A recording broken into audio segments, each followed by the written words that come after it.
Losing. Everyone hates it, everyone denies it, but at the end of the day, it is kinda your fault. And that's what we are about to prove today. That's right now there isn't really much to talk about when it comes to League of Legends. As big as January was, with all the good news and the bad news, February kinda slowed down. With that said, Yordles are still right behind the corner. But this all means that among the silence, people started focusing back on the ranked games of League of Legends. Which, I think everyone can agree, is quite a dark place. Full of misery and conspiracy theories. In fact, there is one theory that has always dominated the internet around the ranked climb. And yesterday, Riot Frozone, who you may know from some of the dev videos, confirmed that the biggest conspiracy theory around League is not real. Of course, I am talking about the theory that acted as the main coping mechanism for anyone who lost a game. Because surely, it wouldn't be their fault, right? It would be their teammates. All of them are bad, while you of course are doing well. That's right, today we are talking about Loser's Queue. Now, in case you don't know, Loser's Queue is a conspiracy theory that says that if you lose, in the next game Riot will give you more people on your team that also lost, therefore increasing the chances of you getting bad players. But also, on the other side, if you win in the next game, you would be more likely to get good players. The reason? Well, of course, to artificially increase player engagement. Now, how would that work? Well, it is simple. As long as you are on a streak, and it doesn't matter if it's a good streak or a bad streak, you are more likely to keep playing the game. If you are on a losing streak, you are more likely to keep playing until you finally win. We have all done that. We all know that one is real. But also, if you keep winning, you have the dopamine and you just wanna keep playing. So again, no matter if there is a winning streak or a losing streak, as long as there is a streak, you are more likely to play the game. But now, would people really believe that this is real? Well, first of all, when people lose, they are ready to pick up any excuse imaginable. I mean, of course, if they lose, it is not their fault. They can't comprehend the fact that every game is essentially a coin flip, where you can try and influence where the coin will flip, while there is also 9 other people in the same game doing the same thing. But to be fair, there is another reason why people believe that the conspiracy theory might be real. It's the fact that there are other gaming companies who dived into similar sketchy things. For example, EA has an entire patent for optimized engagement through matchmaking, where the game is more likely to give you a whale on the other team so you get destroyed and you wanna also pay for the game so you are just as good. That's a topic for a totally different video. But now, as to how many people would believe that the Loser's Queue is real? What is Loser's Queue and does it really exist? Is Loser's Queue a thing? Existence of Loser's Queue a statistical analysis? How do I get out of Loser's Queue? Loser's Queue explained and why it is real. Yeah, needless to say, people believe it is real. So after many years of this conspiracy theory bubbling up, Riot Frozone came out on Twitter to talk about the Loser's Queue. The last copium mechanism of anyone stuck in ranked games. So, let's have a look at how it was all debunked. Loser's Queue doesn't exist. Why we are not intentionally putting bad players on your team to make you lose more? Even if we assume that premise, wouldn't we want to give you good players so you stop losing? Well, actually, you see, according to the theory, you would be breaking the streak, and you don't want to do that. You want to keep people hooked in. But hey, that's just a theory. For ranked, we match you on your rating, and that's all. If you have won a lot and start losing, it's because you are playing against better players and aren't at that level anymore. It's not because we matched you with all the inters and put all the smurfs on the enemy team. For 99.9% of people reading this, even if you think you are playing perfectly and post a good KDA screenshot with the rest of your team inting, I promise you that if a good player reviews your game, there is 100s of things you could have done differently that could have changed the trajectory of the game. This is something I actually learned years ago when pushing from gold to platinum. Your KDA is absolutely meaningless, at least to a degree. In gold, an item-capped AD carry can probably 1v5. But in the ranks above that, you really want to turn your advantages into wins. You have to roam, you have to destroy the other lanes too. You have to actually go for turrets. Simply farming the same enemy over and over again does nothing. So Frozone is right here. Blindly showing off your KDA doesn't really mean much. That's why the entire game kinda shifted more towards objectives. I mean, remember when back in 2014 YouTubers stacked a lot of bronzies on the enemy team so that they could farm KDA for content?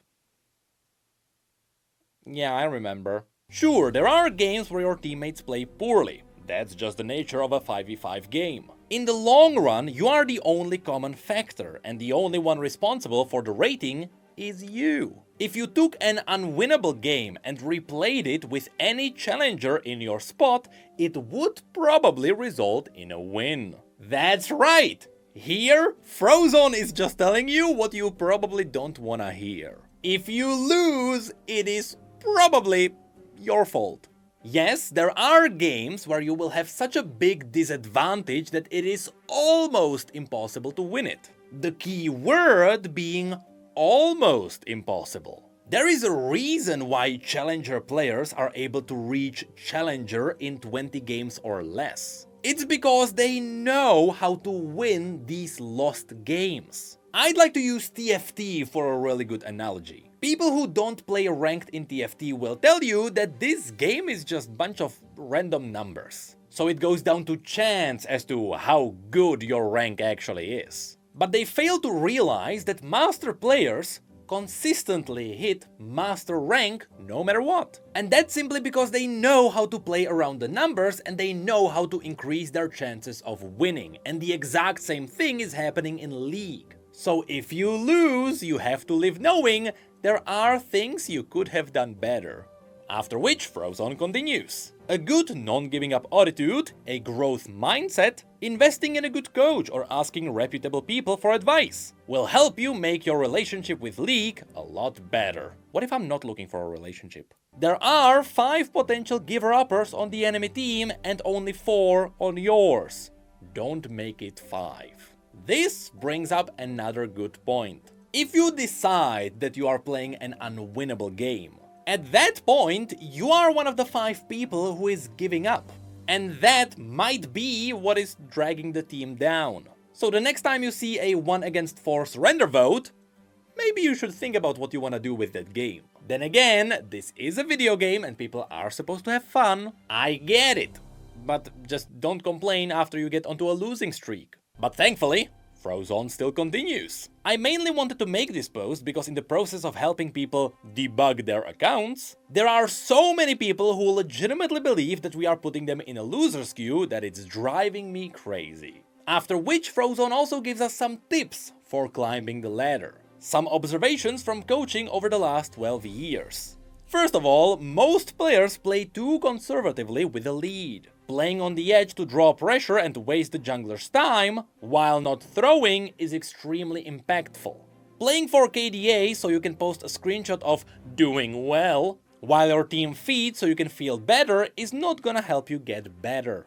This is exactly what I mentioned before. If you actually win your lane, use that advantage to win the game. At lower ranks, without people knowing how to utilize it, pushing your lane in does virtually nothing besides giving some gold to your team. At least that's unless you take inhibitor, and at that point I have no idea what's happening in the game. But yes, you should roam, take objectives, help your teammates. Number 2, review every death. 95% of deaths are avoidable until you hit a very high rank. Find the root of cause of why you are dying. Are you managing the wave incorrectly and not getting a ward out for common gank times? Are you overcommitting to a fight when they are respawning? Are you flipping it to crash a side lane when an objective is spawning? Again, here Frozone is just giving people golden tips. I mean, all of these are things that people do up to Diamond.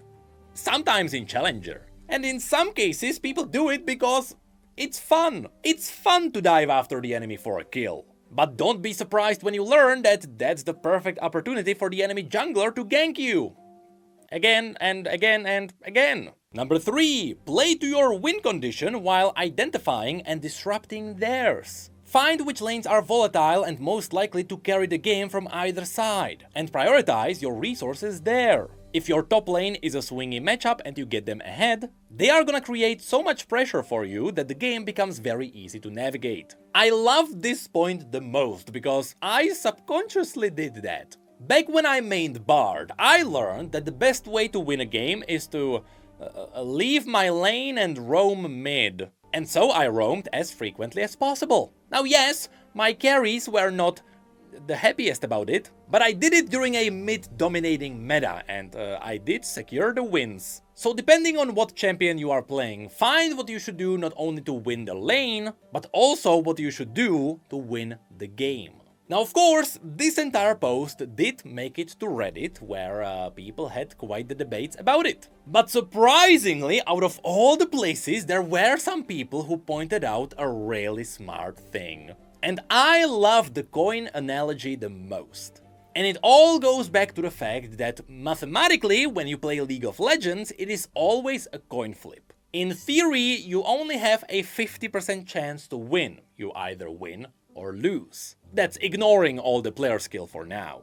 Well, when it comes to flipping a coin, one would assume that the outcome is random, which also means that it should be flipping back and forth a lot. However, there is a mathematician's paradox. According to math, if you flip a coin 100 times, or in this case, assuming that most people have 200 games on their accounts, let's say we flip the coin 200 times. Well, according to math, it is nearly mathematically impossible not to have at least one streak of at least 7. Which means every single one of you watching this video experienced a loss streak of at least 7.